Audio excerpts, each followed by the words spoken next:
नमस्कार, one TV news में आप सभी का स्वागत है। मैं हूं श्रेया आपके साथ। आइए शुरुआत करते हैं आज के हेडलाइंस के साथ।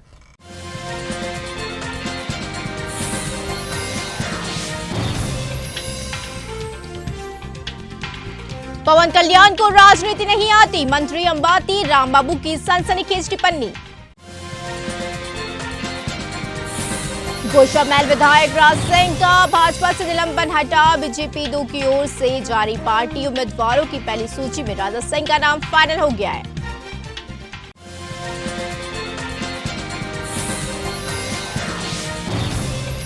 चंद्रबाबू हेल्थ बुलेटिन जारी, जेल अधिकारियों ने बताया कि 9 तरह के मेडिकल टेस्ट किए गए हैं। आंध्र प्रदेश के मंत्री अंबाती रामबाबू ने सनसनीखेज टिप्पणी करते हुए ये कहा है कि पवन कल्याण के राजनीति नहीं आती है। अंबाती ने आरोप लगाया है कि उनके प्रशंसक और पवन राजनीति नहीं जानते हैं और वह चंद्रबाबू के हाथों बिक गए हैं। उन्होंने ये भी कहा है कि हमारे नेता को मुख्यमंत्री बनना चाहिए और आप उम्मीद कर रहे हैं कि हमारे कुनबे का मुख्यमंत्री बने। उन्होंने ये सवाल किया है कि पवन कल्याण ने खुद क्यों कहा है कि वह मुख्यमंत्री पद के उम्मीदवार नहीं है, लेकिन उन्होंने क्यों नहीं सुना। मंत्री अंबाती रामबाबू ने स्पष्ट किया कि पवन कल्याण चंद्रबाबू के हाथों बिकने के बाद टीडीपी के लिए राजनीति कर रहे हैं। मंत्री अंबाती रामबाबू ने स्पष्ट किया कि एपी के मुख्यमंत्री और वाईसीपी प्रमुख जगन की हार किसी के कारण नहीं है। धीमा ने विश्वास जताया कि अगर टीडीपी और जनसेना एक साथ आते हैं या फिर 2 अन्य के साथ आते हैं तो भी वाईसीपी पर कोई प्रभाव नहीं पड़ेगा।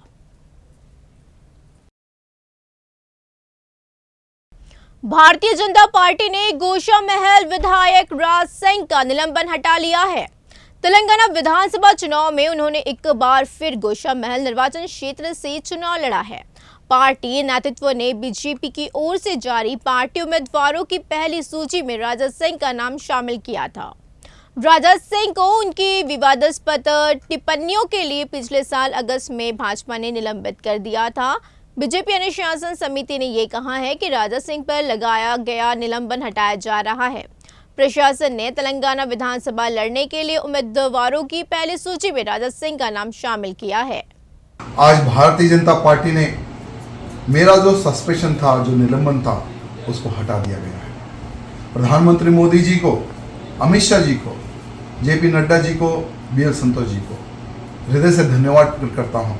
साथ ही साथ हमारी जो राज्य की जो कमेटी है भारतीय जनता पार्टी की, हमारे अध्यक्ष श्रीमान किशन रेड्डी जी, हमारे बंडी संजय जी, हमारे लक्ष्मण जी, हमारे मुरलीधर राव जी, बहुत सारे भाई बंधुओं ने मुझ पर आशीर्वाद रखा है और मेरे लिए केंद्र को कहा है कि राजा सिंह ने जो किया है वो बिल्कुल भी उसमें कोई गलत नहीं है।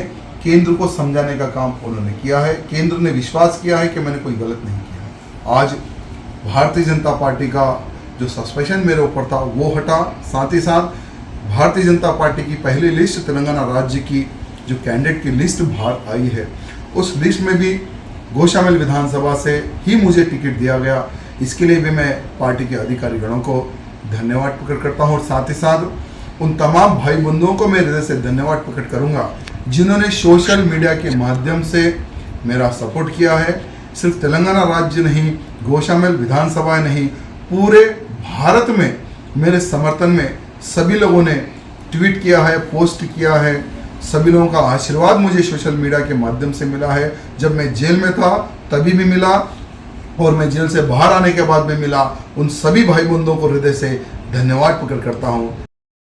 राजमुंदरी सेंट्रल जेल में कौशल विकास घोटाला मामले में गिरफ्तार टीडीपी नेता और पूर्व सीएम नारा चंद्रबाबू नायडू के स्वास्थ्य पर जेल अधीक्षक राहुल ने स्वास्थ्य बुलेटिन जारी किया है। जेल अधिकारियों ने खुलासा किया है कि चंद्रबाबू के 9 तरह के मेडिकल टेस्ट किए गए। इसके अलावा जिला सरकारी अस्पताल में डॉक्टरों ने जांच करी और जेल अधिकारियों को एक रिपोर्ट सौंपी है। तेलंगाना फूल उत्सव बतुकम्मा में आखिरी दिन मुख्यमंत्री के चंद्रशेखर राव ने राज्य के लोगों को सद्दुल्ला बतुकम्मा के अवसर पर बधाई दी है। सीएम ने यह भी कहा है कि बतुकम्मा उत्सव तेलंगाना के लोगों की जीवन शैली में जन्मा एक प्रकृति उत्सव है। उन्होंने कहा है कि देवी देवता की माला पहनाकर पूजा करना तेलंगाना के लोगों की प्रकृति के प्रति श्रद्धा और कृतज्ञता को दर्शाता है। उन्होंने कहा है कि बथुकम्मा उत्सव जो उप समूहों द्वारा सामूहिक रूप से मनाया जाता है केवल तेलंगाना के लिए अद्वितीय है। आज तेलंगाना प्रचुर मात्रा में हरियाली, डेयरी फसलों, पशुधन और प्राकृतिक संसाधनों से भरा हुआ है। बथुकम्मा नमाजनम के अवसर पर सदुल्ला ने बथुकम्मा त्योहारों को खुशी के साथ मनाने और सरकारी दिशा निर्देशों का पालन करने का आह्वान किया है।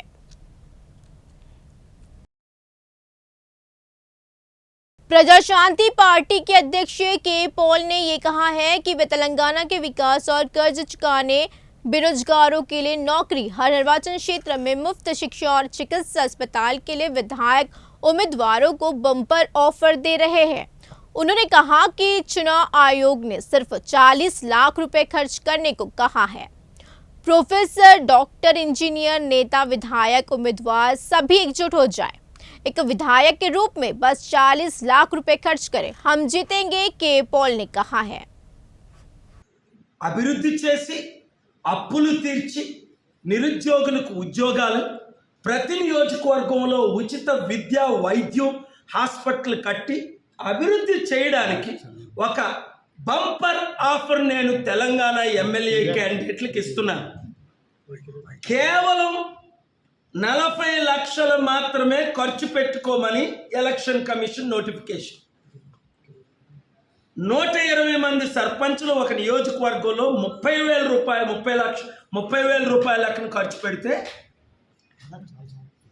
30-40 లక్షలు ఖర్చు పెట్టుకోగలరు.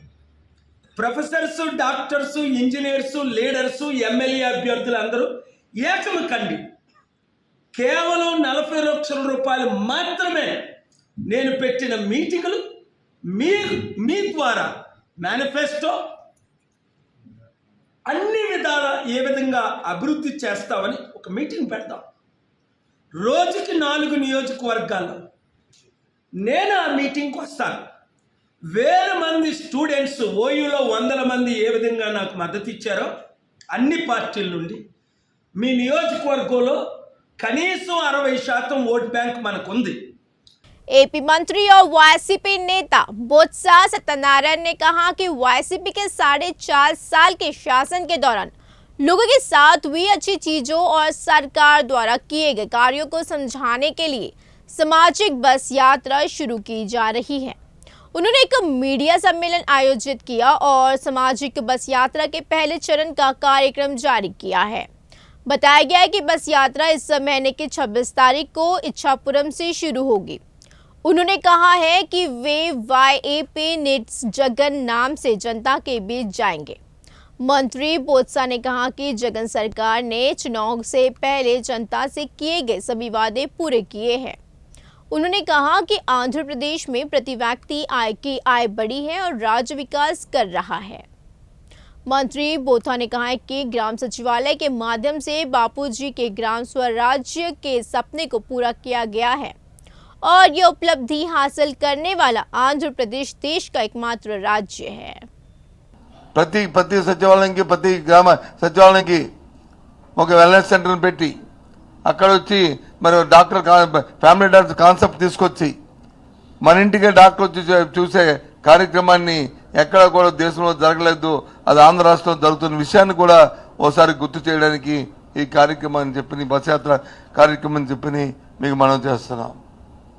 అంతేకాకుండా ఏదైతే రైతు దేశానికి ఎన్నుమొక్కనే చెప్పిన నాడు ఏదైతే ఉందో దాన్ని నిజం చేస్తూ ఇవాళ మా ముఖ్యమంత్రి గారు జగన్మోహన్ రెడ్డి గారు రైతు భరోసా కేంద్రాలు పెట్టి అక్కడికక్కడే రైతుకు కావాల్సిన ఎరువులు కానీ, విత్తనాలు కానీ, లేదు వాళ్ళు పండించిన పంటకి సరసమైన ధరలు రావడానికి ప్రొక్యూర్మెంట్ కానీ, లేదు ఏదైనా అకాలమైన నష్టాలు, అపారమైన నష్టం జరిగితే దానికి తగ్గ కాంపన్సేషన్ ఇచ్చే ఏర్పాట్లు కానీ, అవన్నీ కూడా అప్పుడే చేసిన విధానం ఈ దేశంలోనే ఆంధ్ర రాష్ట్రంలో జరుగుతుందని చెప్పడానికి గర్వపడుతున్నాం. तेलंगाना भाजपा ने उम्मीदवारों की पहली सूची में संयुक्त आदिलाबाद जिले की 10 में से 7 सीटों पर उम्मीदवारों की घोषणा करी है। सिरपुर से पलवई हरीश बाबू, बेलमपल्ली से अमर राजूला, श्रीदेवी, खानापुर से रमेश राठौड़, आदिलाबाद से पायल शंकर, बोध से आदिलाबाद के सांसद सोयम बापूराव, निर्मल से अलीटी माहेश्वर रेड्डी, मुतुल से रामाराव पटेल को बीजेपी नेतृत्व ने उम्मीदवार घोषित किया है। अन्य क्षेत्रों की तुलना में सिनेमा और राजनीति के क्षेत्र में उत्तराधिकारियों का प्रभाव अच्छा रहता है। जिस तरह हीरो के बेटे हीरो बन रहे हैं, उसी तरह निर्देशक त्रिविक्रम श्रीनिवास के बेटे ऋषि मनोज भी एक मेगा फोन पाने के लिए तैयार है। त्रिविक्रम की पत्नी सई सौजन्या ने कहा है कि वह जल्द ही डायरेक्टर के तौर पर एंट्री करने वाली है। बताया जाता है कि ऋषि को डायरेक्शन में काफी दिलचस्पी है और वह फिलहाल इसकी ट्रेनिंग ले रहे हैं। उन्होंने यह खुलासा एक फिल्म प्रमोशन के दौरान किया। ऋषि कैसे दिखते हैं इसके बारे में अब तक किसी को ज़्यादा जानकारी तो नहीं है, लेकिन सिरिवेनेला सीतारामन शास्त्री के बेटे अभिनेता राजा ने अपनी इंस्टाग्राम स्टोरीज पर साई सौजन्या और ऋषि के साथ फोटो साझा किया है। अभिनेता वरुण तेज और अभिनेत्री लावण्या त्रिपाठी जल्दी शादी के बंधन में बंधने वाले हैं। उनकी शादी 1 नवंबर को इटली के टस्कनी में बोर्गो सैन फेलिक्स रिसोर्ट में होंगी। इस समारोह से एक हफ्ते पहले वरुण तेज और लावण्या टस्कनी के लिए रवाना हुए थे। वरुण तेज ने प्लेन की खिड़की से ली गई एक तस्वीर इंस्टाग्राम पर शेयर की है। उनके साथ रामचरण की पत्नी उपासना भी टस्कनी पहुंची और उन्होंने इंस्टाग्राम पर एक फोटो पोस्ट करते हुए लिखा, डबल रेनबो टस्कनी। खबरों का सिलसिला इसी तरह जारी रहेगा। जुड़े रहिए हमारे साथ, देखते रहिए वन टीवी न्यूज़।